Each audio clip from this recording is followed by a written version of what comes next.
આજે આપણે કટારીનું કીર્તન સાંભળીશું કે જ્યારે રાજાના જીવ બચાવવા માટે જ્યારે એ કટારી પોતાના દુશ્મનના શરીરની આરપાર નીકળી અને બારી નીકળી ત્યારે એ કટારી રાજાને કેવી લાગતી હતી તેનું એક કીર્તન તે રાજાએ લખ્યું છે અને તે કીર્તન વર્ણવ્યું છે. તો એની આજે આપણે વાત સાંભળીશું. રાજકોટની રાજગાદી ઉપર મસ્તાના રાજા મેરામણજી રાજ કરે છે. એની જીભ અને લેખણે જાણે સરસ્વતી હાજરા હજુર છે. કાવ્ય કળાના તો પોતે સાગર.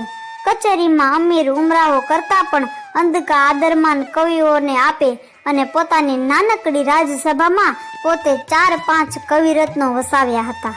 એક તો કવિ દુર્લભરામ વરસાડા, બીજા જૈન જતી જીવન વિજય, ત્રીજો જેસો લાગો ચારણ અને ચોથો પોલો ચારણ અને પાંચમો એક બાવો અને એ 5 અને છઠ્ઠા પોતે.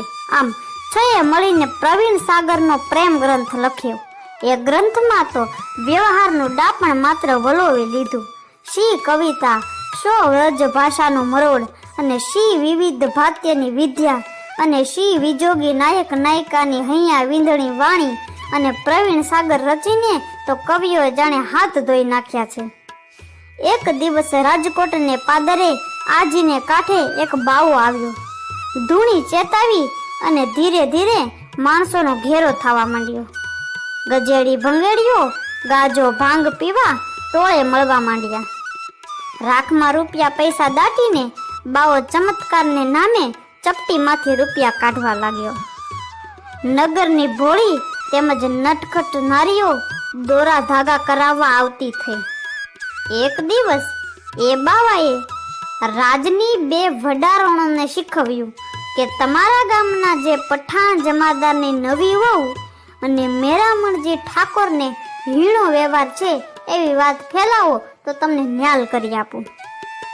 આમ આ હલકી વડારણો લાલચમાં પડી અને ઠાકોરના માનીતા પઠાણ જમાદારના ઘરમાં જતી આવતી થઈ. કૂડી વાત ફેલાવા લાગી. વાતો સાંભળીને પઠાણ જમાદારને ઝેર ચડવા લાગ્યું. આ બાવો કોણ હતો? ઈ મૂળ સોની હતો અને એની સ્ત્રીને પઠાણ જમાદારે ઘરમાં બેસાડી હતી એટલે સોની વેર વાળવા આવ્યો હતો. આમ એક દિવસ ઠાકોર મેરામણજી ગામમાં ફરવા નીકળ્યા છે. ગાડીની બાજુ પઠાણ ઘોડે ચડીને ચાલે છે. ઓચિંતી ગાડી પઠાણના ઘર પાસેથી નીકળી એટલે પઠાણને વેમ વધ્યો. વડારણો લાગ જોઈને પઠાણની મેળીએ પહોંચી ગઈ અને એણે મેળ આવ્યો હોય એમ પઠાણની વહુને પૂછ્યું કે તમારે બાપુને જોવા છે? તો પઠાણની વહુ કહે, ના ભાઈ, પઠાણ જાણે તો જીવ કાઢી નાખે. અરે અમે આડી ઊભી રહી ને, તમે સંતાઈને જોઈ લેજો, બાપુ તો આપણા માવતર કહેવાય. આમ ગાડી નીકળી એટલે ઊંચી બારીમાં 2 વડારણો ઊભી અને વચ્ચેથી પઠાણની વહુ જોવે છે. એમાં ઓચિંતી વડારણો બેસી ગઈ અને પઠાણની વહુને ભાન આવે એ પહેલા જ પઠાણની નજર ઊંચી પડી અને એના મનમાં ડાઘ પડી ગયો કે ઠાકોર ઉપર એની ખૂની આંખ રમવા માંડી. પછી તો ગઢમાં જઈને ઠાકોર સાંજની મશાલ વેળાની કચેરી ભરી અને ભાઈબંધ પડખે જ બેઠા છે.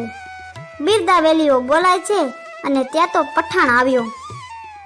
આવો જમાદાર એટલું બોલીને ઠાકોર જ્યાં આદર આપે ત્યાં તો પઠાણ કશા પણ ઓહાણ વગરના નિર્દોષને નિશસ્ત્ર ઠાકોર ઉપર તરવાર ખેંચીને ઘસ્યો. એક જ ઘડી અને ઠાકોરનો દેહ પર ઝાટકો પડતા પણ પાપણનો પલકાર પૂરો થાય તે પહેલા તો એક હાથ દેખાણો અને એમ એક કટારું જબુકી અને કટાર પડી ક્યાં સીધી પઠાણની પોળી છાતીમાં પાળ જેવો પાઠાણ પડ્યો અને જબકેલા માણસોને જાણે ફરીવાર જીવ આવ્યો અને જોવે ઠાકોરને જીવ બચાવનાર એ કટારીદાર હાથ કોનો હતો? એ તો જસોભાઈ ચારણનો હાથ હતો. ઠાકોર એને ભેટી પડ્યા અને ગઢવી, તમે મારા પ્રાણ દાતા. ખમ્મા બાપ, ગઢવી બોલો, હું નહીં, જોગમાયા કહેવાય. ગઢવી રોણકી ગામ વંશ પરંપરા માંડી આપું છું. શી જરૂર છે બાપા, અહીંયા કાયા પડે જ તારે કણ બંધાણી છે. પણ જેસા ગઢવી, એક રોણકી દીધે જીવની હોશ પૂરી થતી નથી. અંતરમાં કાવ્યની છોળીઓ આવે છે. અને આમ કહી અને ઠાકોરે કટારીનું કીર્તન પરબારું જીભેથી ઉપાડ્યું અને શબ્દો આપોઆપ આવતા ગયા અને રૂડી રચના બંધાતી ગઈ. કેવી રચના કે ભલી વેડારી કટારી લાગે એના દી ફળકા ભાણ સંભારી ક્યારે માહે હોવ તે હેમજરી નિસરી વનારી સાત વાકા હિયા અજાબિયા માંગે થારી દોધાઈ. એટલે કે યુદ્ધ કાળમાં અતિ સમર્થ લાગા આટલા દિવસ તે કમરમાં કટારી બાંધી એ આજે સાર્થક થયું. આજ બરાબર સંગ્રામ વખતે જ અને તે ઠીક યાદ કરી અને શત્રુનું હૃદય ચીરી અને સોસરી બહાર નીકળાની તારી અજબ સુવર્ણ જડિત બેધારી કટારી કેમ જાણે પોતાના પરાક્રમનું ઇનામ માંગતી હોય એવો દેખાવ થયો છે. અને ફરી કહેતા કહે છે કે પઢી અઢી આખ રાખી જમદધી કઢા પાર દ્રસકી સાતવા હૈયે રાખવા બંબોળી રતમમાં થકી કકાળીશી કઢી બાર હોળી રમી પાદરશી નિસરી.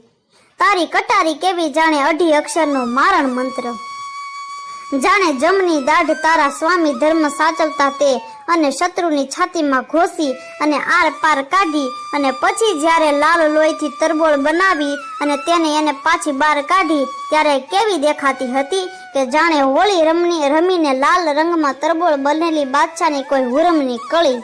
અને ફરી કહેતા કહે છે અષાઢી બીજલી જાણે ઉતરી શી અણી બેરે મણી હીર કણી જડી નખારે મલાએ ઓ મૃગનેણે બેઠી છતશાળી માય હેમરે જાળીએ કરી શાહીજાદી હાથ.